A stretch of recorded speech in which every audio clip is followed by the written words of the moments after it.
I remember this story clearly, as it always stuck in my mind whenever I think about playing hide and seek in the dark, or whenever I pass by an alleyway. I'll never forget what happened. It was in the fall, the start of October, and me and my 3 siblings went to visit my mom at her apartment.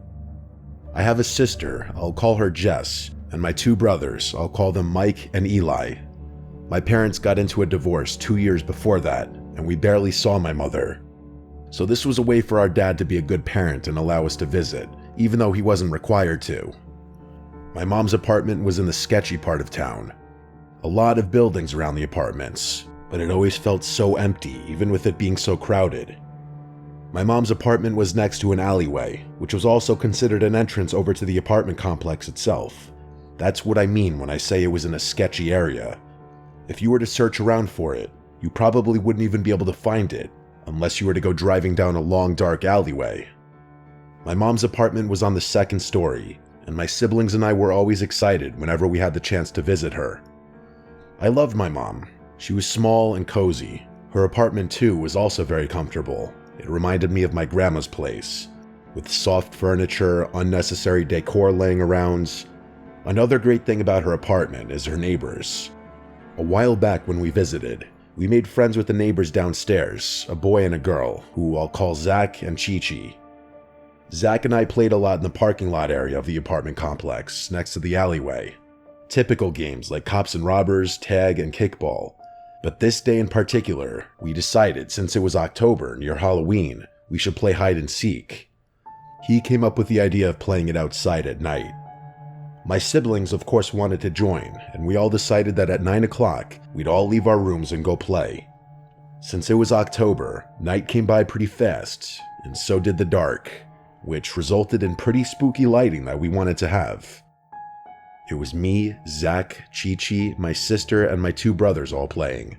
So once it hit 9 o'clock, we all did exactly as planned and left our rooms and joined each other outside. It was quite dark around the corners of the building, but the tall lampposts lit the parking lot with its orange rusty color. Whenever we play a game involving a tagger or seeker, we did that little game of bubblegum in a dish. So tonight we did just that, and we did it until Zach became the seeker. Everyone ran off into their little hiding spots, not too far off the complex boundaries, but not only limited to the parking lot itself. I remember I ran with my sister Jess, who I always stuck along with because she was the oldest. We ran over nearby the back of the apartment building, over by the large garbage tins. The only way to go here was to enter the long alleyway and go further down until the end of the building was exposed, and that's what we did. We figured that they wouldn't go all the way over here, so it was the perfect spot. As Zach yelled ready or not, the game began. At first it was exciting, but the excitement quickly went away once we actually started to just wait for him to find us. A lot of silence, except the noise of the night. I started to get impatient, and so did my sister, but she whispered to me that they eventually will come by and find us. But a couple minutes later, we started to get bored. I did, at least. I said, maybe we hid too well, and she laughed. She told me that maybe we should just go and forfeit since it's becoming a little late. We started to get through the garbage bags and aside the large garbage tins, and then we were dead middle of the alleyway. That's when my heart dropped. I faced the end of the alley and met a figure standing in the alley light. I knew it wasn't anyone I knew, since the person was extremely tall, as if someone put on extra inches in their shoes to look taller. And the light made it hard to see their face since it was directly from the top, and so their hair made a large shadow on it. But then I realized something. Their hair, it was an afro, and it was colorful, like a clown wig. The worst thought came into my mind. It was a clown, and looking at the clothing, it did appear to be a clown. It wasn't even Halloween yet, so why was there someone dressed as a clown in the alleyway?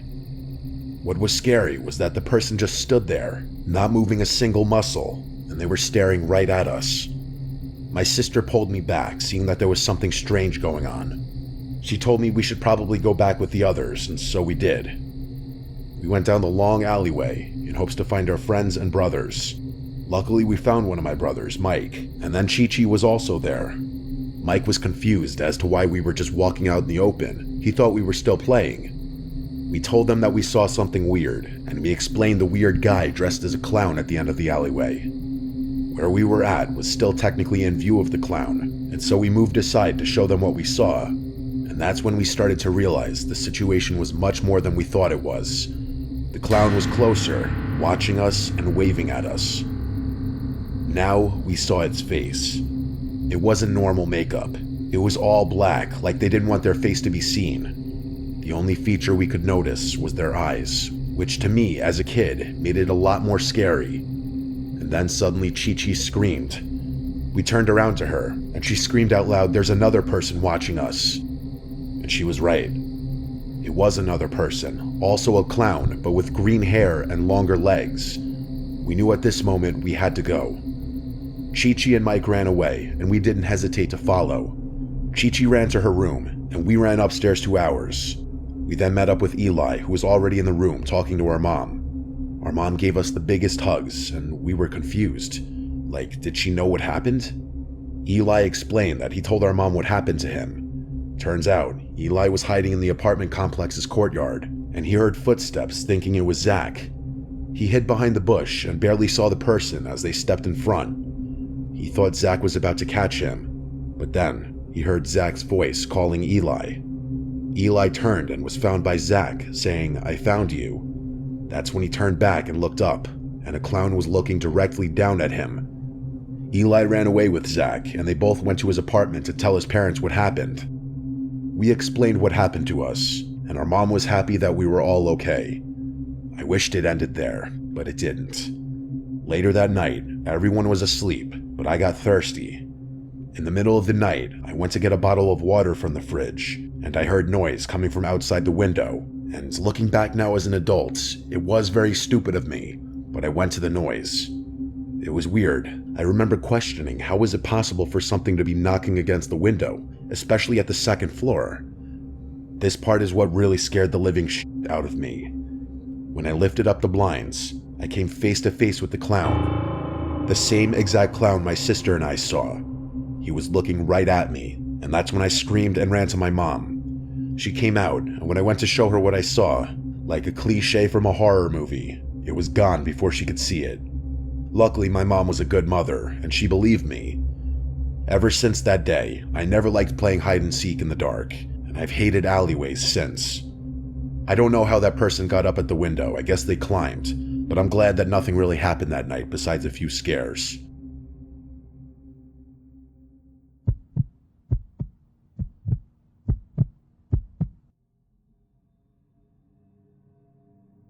The story I'm about to tell you happened to me when I was 11. I was in 6th grade. The school I attended was across the street from a beat-up looking house that honestly scared the living shit out of me as a kid. It just looked old and disgusting, and I couldn't understand why if someone was living there, why were they okay with how the outside of their house looked? Whenever me and my friends passed by that house on our way home from school, they'd make fun of it. I would scold them and say that the owner of the house wouldn't be too happy to see a couple of middle schoolers making fun of a place where they lived. Of course, my friends made fun of me for being scared of a reaction. I was a pretty big scaredy cat as a kid, seemingly afraid of an adult's angry reaction all the time, so they were not wrong. Passing that house was okay at first, but once October came and my friends were staying after school for the programs they did, things started going downhill from there. It started in the second week of October, my first time walking home from school alone in a while. As per usual, I walked by that creepy house, but this time, something was off and different. As I passed, I noticed someone from the house window was standing still, seemingly staring directly at me as I walked by. I was freaked out by that, of course, but nothing happened besides that, so I brushed it off. But it kept happening as the days went by with me walking home from school, with that same person watching me from their window. I couldn't tell if they were a male or female, but it didn't matter to me. I was scared shitless about being watched. I would tell my friends about it, and they would shrug it off and say that maybe the person was playing an early Halloween trick on me and trying to purposely scare me. I believed them, and would scold myself for being scared easily. But a week before Halloween, as I'm doing my usual walking home alone from school motto, I noticed the tall silhouette of a figure standing on the porch of that house, watching me walk by. I was scared, but I tried to be calm and brave and walked past the house. that's when things took a bad turn. As I walk by, the figure suddenly flies down the steps and starts to chase me. I scream at the top of my lungs and put some pep in my step and start to run. It seemed like I wasn't running fast enough. Whoever was chasing me was gaining on me. The person was seemingly a dude, judging by the voice, and he was yelling things at me that made absolutely zero sense at all. I knew I had to hide somewhere, and quick. So I ducked into an alleyway and hid behind a dumpster that smelled horrible, trying not to make any sudden noise that would help this crazy person find me and potentially hurt me. I could hear his footsteps stop by the alleyway, and I could also hear him mumbling words to himself as he walked closer to the dumpster I was crouching behind. My heart was leaping out of my chest, and I was praying that he wouldn't peek behind the dumpster and find me. I could literally hear his breathing to the point that I felt like he was going to find where I was hiding, but then I suddenly heard his footsteps running away from the alleyway. I remained crouched on the ground as I collected myself and wanted to make sure that the man was truly gone. Once I felt like the coast was clear, I ran the rest of the way home, and as soon as I entered, I told my parents what happened, and my dad decided to call the police. They arrived at our house in 20 minutes, and they had me explain what exactly happened and which house that man came from to chase me. Once they had that information, they let me and my parents know they would give us an update the next day. They stood by their words and came to find out nobody lived in that house. It had been vacant for years, which didn't make any sense. The police suggested that a homeless man or squatter most likely stayed in that house and for whatever reason decided he wanted to scare me. Nothing was done after that, and when I told my friends, even they were in shock and disbelief. Thanks to that day, I still get scared whenever I pass a house that looks creepy or abandoned. Even with me being 22 now, that day is still fresh in my brain.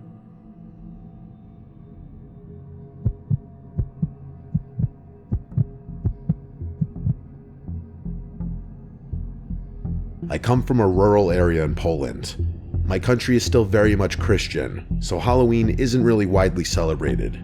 Many older people perceive it as satanic. Still, nowadays, many decorate their porches with stacked pumpkins. Some surprisingly made into jack-o'-lanterns, even in the countryside. At that time, I had a habit of taking my dog Susie for a walk each evening. It was mostly because Susie is rather on the larger side, and going out with her during the day was literally a nightmare. She used to hate kids and cyclists, so she would bark all the time and try to bite them. In the fall, it gets dark here pretty quickly, so 8 p.m. seems practically like the middle of the night. You can't see where you're going if there's no lanterns or streetlights. That day, it was dark already, and so I went out with my dog. There's a small road that I really like going on. It leads from the village supermarket that's quite close to my house to a church. It's not very long, it takes you maybe 10 minutes on foot. On one side of the road there's a forest, and on the other side, a large horse stud. It's pretty obvious that at night the path was practically empty, and you rarely met anyone there. I used to love the autumn vibes. Cold breeze, crunching leaves under your feet, and the feeling of solitude were perfectly nostalgic. I was walking like that, lost in my thoughts. I was approaching the end of the road, where the forest met an old stable which belonged to the local parish priest. As far as I know, it fell out of use many years ago, before I was even born. At that point, I was jolted out of my thoughts by Susie, who suddenly started barking like crazy. I looked around, trying to see if maybe a cyclist or another dog was approaching, but then I realized she was only focused on the stable and the trees. I should mention it was very hard to see anything beyond the tree line, as the streetlights were very dim and old in that place. My dog was acting as if she had literally gone mad, barking, growling, pulling hard on the leash. It wasn't typical of her, even when a bike went right by. I looked into the trees, trying to see what caused her to act so unhinged, and then I saw it. Maybe 10 to 20 meters away, right behind the priest's stable, I could see the silhouette of a man. At first, I couldn't comprehend what I was seeing. I thought it must have been a bush. But the closer I looked, I realized it was definitely a person. Judging by the way his clothes reflected the moonlight, he must have been wearing all white. He was kneeling with his back straight, not really hiding, but not exactly in plain sight either. This gave me chills. I realized he was wearing some kind of white robe. He wasn't moving at all, just looking in my direction. I pulled hard on the leash, trying to get Susie to move, but she was stubborn. I told myself there was no way I was staying there a second longer, so I grabbed her by the harness and took off rather quickly. I didn't want to run because I was still unsure if the man realized that I had seen him. Thankfully, the church was only a minute away, and I saw some people standing by it. For a moment, I contemplated telling them about the person, but what would I exactly say? That there was somebody sitting near the bushes? The rest of my way home had to be the most nerve-wracking walk of my life. Every couple of steps, I looked back to make sure no one was following me. Even my dog wasn't sniffing around anymore. She was just walking quickly straight ahead. I did get home without any further problems, but I wish I could say it was the end of my story.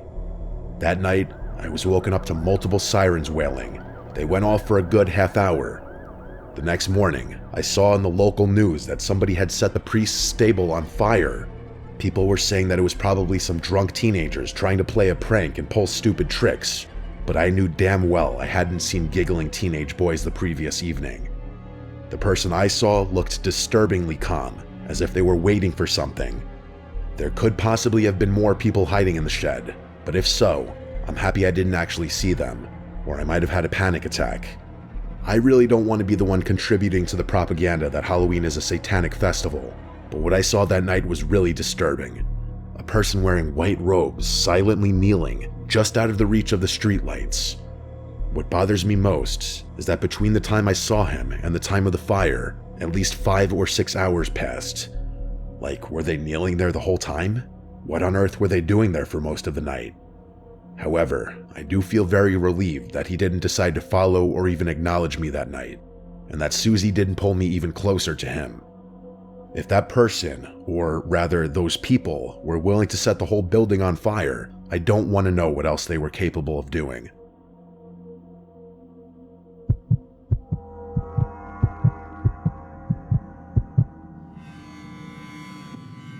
Last October, I went to a pumpkin patch with my friends. It was right after school, and the air was cold and crisp. The leaves were orange and yellow, and the ground was covered in fallen leaves. We had been looking forward to this all week. The patch was small but busy. Families were walking around, kids were running with their parents, and the smell of baked goods from a small stand filled the air. We parked and grabbed a small wagon to carry our pumpkins. There were rows of pumpkins everywhere, big and small. We walked down one row and found some nice pumpkins to pick. Everything felt normal at first. My friend Kevin dared me to pick the biggest pumpkin at the back of the patch, the one that was near a little wooded area. I laughed and agreed. The path to the pumpkin was narrow. The further we went, the fewer people we saw. The laughter and chatter from the main area faded behind us. I noticed the trees around us were thick, and the shadows were long in the late afternoon sunlight. The wind made the leaves rustle, and it sounded like whispers. I tried not to think about it. When we reached the pumpkins, I noticed something strange. Behind the pumpkins, near the trees, there was a figure. At first, I thought it was a scarecrow. It was standing very still with a hat on, and its arms were out like a cross. But then I realized it was too thin to be a scarecrow, and the hat moved slightly, like someone breathing under it. "Do you guys see that?" I whispered. Kevin turned and looked, but he shrugged. "Probably just a decoration," he said. I wasn't sure. I had a bad feeling in my stomach. I picked up the pumpkin quickly, trying not to stare. The figure didn't move from beyond the tree. It just stayed there. We started walking back to the main area, but I kept glancing over my shoulder. The figure seemed closer. I couldn't tell if it was moving or if my eyes were playing tricks on me. Kevin noticed I was acting weird. "Stop looking back," he said, laughing. I didn't want to.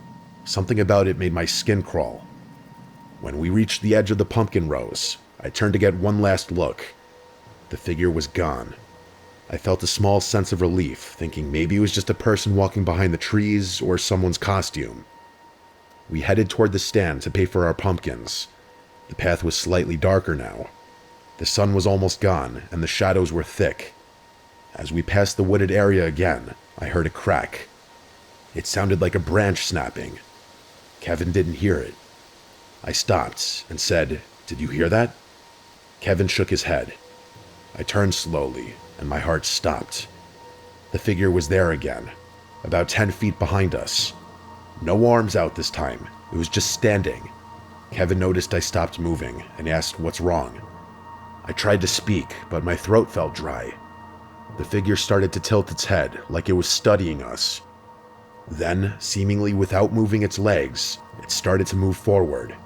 It didn't even look like it was walking normally. It looked more like it was gliding, almost floating over the leaves. I grabbed Kevin's arm and we ran toward the stand. Our pumpkins bounced in the wagon as we ran. I could hear leaves crunching behind us, faster than they should have if it was just walking. When we reached the main area, people were still there, laughing and eating. I looked back. The figure stopped at the edge of the pumpkin rows. It just stopped and watched. We paid for our pumpkins and got in the car as fast as we could. I didn't look back again. On the drive home, I told Kevin to promise me he didn't see anyone like that. He said he didn't, that he only saw the pumpkins and the trees, but I knew I hadn't imagined it. That night, I couldn't sleep. I kept thinking about that damn figure standing there. I couldn't stop thinking about the way it moved, the way it looked like it glided. I tried to convince myself it was a Halloween prank, but it didn't feel like a joke. That was a family-friendly pumpkin patch, and that would be way too scary for little kids. A few days later, I read online that someone had reported seeing a strange person in a costume at the same pumpkin patch. They said it was late afternoon near the trees, and the person didn't speak or move like a normal person. The story didn't give names or faces, just the report. I haven't gone back to that patch since. Every October when the leaves start falling and the air gets cold, I remember that figure. I remember the way it moved. And I remember thinking, if it had wanted to, it could have followed us all the way to the car. I still don't fully have an explanation for it. I tell this story to friends, but most think I'm exaggerating. I'm not. And I could still picture it standing behind those trees, watching us.